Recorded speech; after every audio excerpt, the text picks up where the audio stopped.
to tell you something that I am not proud of. I built a business from scratch. I survived a layoff with a 6 months old baby and figured it out. I came to this country alone and built a life here without a safety net. And at 48 years old, I could not tell you where my money was going every single month for years. I was not irresponsible. I was just not paying attention. And the difference between those two things is everything because I missed opportunities, real opportunities. The money was always going somewhere. I just did not know where. And that is not a money problem, that is a control problem. And once I understood that, I think everything changed. So today I want to walk you through exactly what I did, not in theory, what I actually did and what I know works even when you are starting over at 50 years old with very little. But first, I need to say something specific because when you get your money under control at 50 years old, it hits differently when you never had a safety net. I came to this country alone, no family to fall back on if things went wrong, no generational wealth, no cushion. For immigrant women, for Black women, for women who build everything from scratch, being bad with money was never really an option. There was nobody to catch us. And yet, we are also the ones who never got the financial education. Nobody sat us down and explained compound interest. Nobody taught us the blow money category. Nobody told us that a budget is not a punishment, that it is actually a plan. So we figured it out as we went along. Sometimes well, sometimes not. And at 50 years old, we are done winging it. This is the second birth, and it's not a midlife crisis. It is not a reinvention. The moment you stop surviving on autopilot and start being intentional about everything, that's what this is. And it's including the money. So let's start with step one. And this is the step that most people skip, which is exactly why most people stay stuck. You have to actually look at where your money is going, not where you think it is going, where it is actually going. When I finally looked at that, I was not ready for what I find out. The food delivery alone, the eating out, the subscription that I had forgotten about, the grocery runs that should have been one trip, that turned into four, each one adding up to more than I realized. And here's how to do it. So pick one card, the one that you use the most. Download some free budget app, Mint, YNB, Rocket Money, and connect that to the card. And do not change anything about your habits for 2 weeks. And I want you to just watch. At the end of 2 weeks, the app gives you a report, and I promise you it's going to be an eye opener. And it's not because you are irresponsible, but because the card makes money invisible. A tap, a swipe, gone.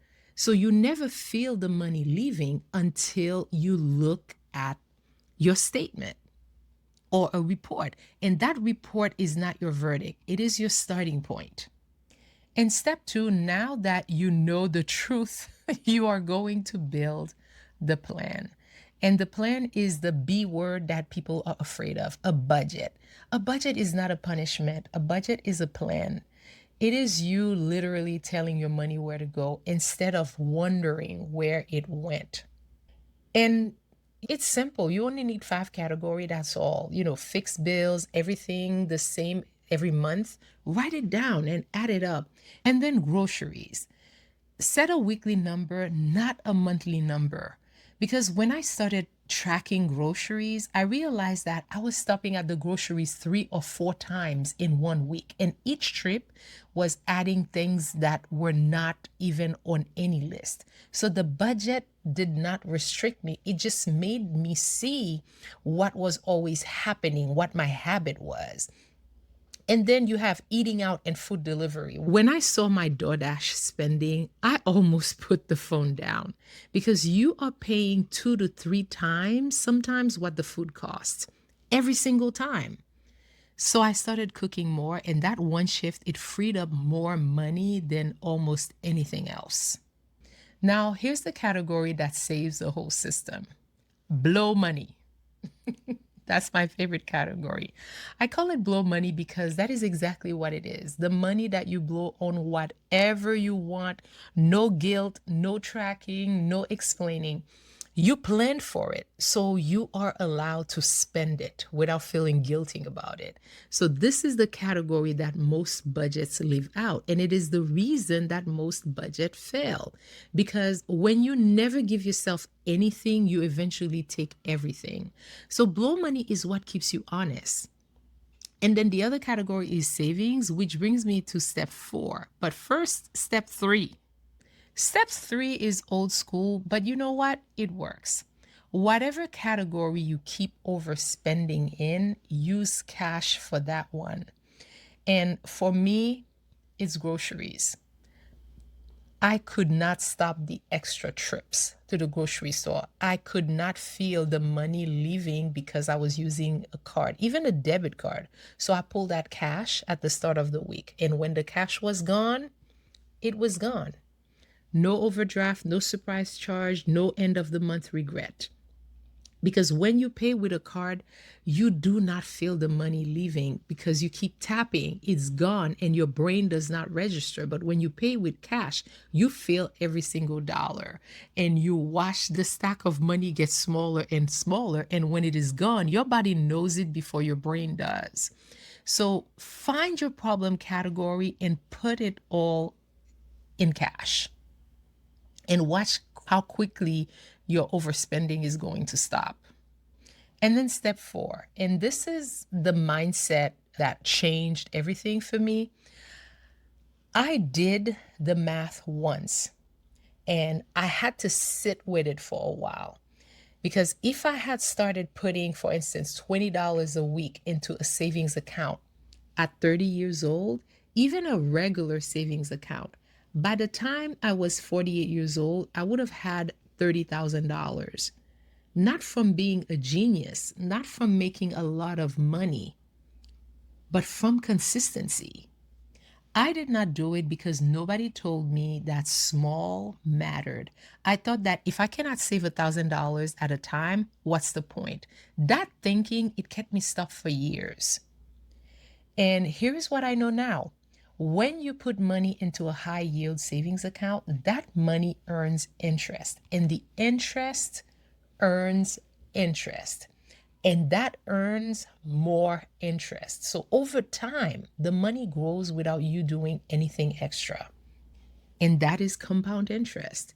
And it only works if you are being consistent.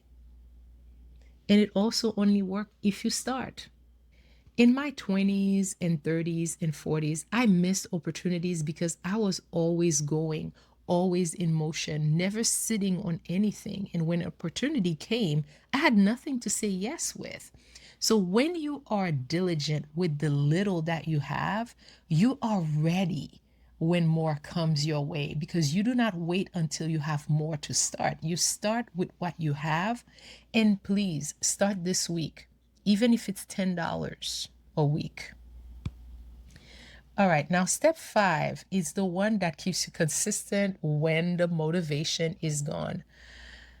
You do not save money in general. You save money for something specific, something that is just for you. And it's not for a bill, it's not for emergency, it's something that makes you look forward to depositing that money or to do the direct deposit. So I want you to go online right now and I want you to price out the thing that you want. It can be a trip, a celebration, something that is yours, and find out exactly what it costs and divide it by the number of weeks that you have and start putting that amount aside every single week. Can you do $50 a week? Great. Can you do 30? Then adjust the timeline. The goal does not move, the timeline adjusts. And you are not saving to be responsible. You are saving to please yourself. And that motivation is what keeps the money going in, even when everything else is competing for it. So let me give you the 5 steps one more time.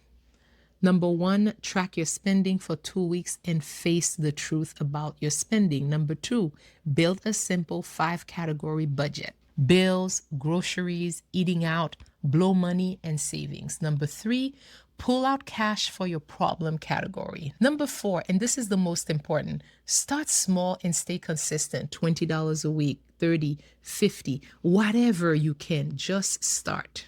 Step five, attach a goal to your savings and make it something that excites you, something that you're looking forward to. I built everything that I have alone, no safety nest, no family to catch me. And for years, I was brilliant at surviving and I was terrible at accumulating because I never stopped long enough to tell my money where to go. And this is for me the second birth, the moment that I stop winging it. And the moment that you stop winging it too, the moment that you stop surviving on autopilot and then you start building something intentional, something on purpose with the money that you already have. The most financial peaceful time of my life, it was not when I had the most money, believe it or not. It was when I had the most control over the money that I was making. And I believe that you can have that too, starting this week with whatever you have right now. Believe me, you would not believe how those little $30 a week grow after a month, after a year. All right. So, for those of you who don't know me, I'm Webley, and I want you to drop a comment below and tell me, which step are you starting this week? I want to read every single one of your answers, and remember to hit subscribe because I will be back with the next one.